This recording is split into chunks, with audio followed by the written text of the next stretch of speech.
ঘূর্ণিঝড় পরবর্তী এই যে মাছ ধরার উৎসব চলতেছে, সবার পুকুর একদম প্লাবিত, মাছ বেরিয়ে আসছে। আর সামনে তো দেখতেই পাচ্ছেন ফসলের মাঠ এখন নদীতে পরিণত হয়েছে, জাল ফেললেই মাছ পাওয়া যাচ্ছে, বড় বড় মাছ পাওয়া যাইতেছে।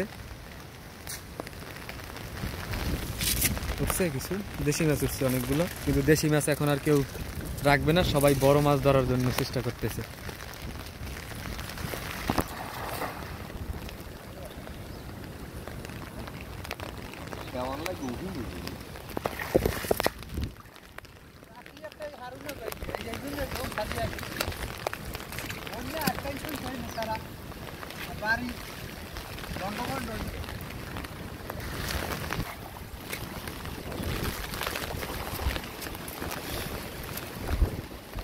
তেলাপিয়া মাছ।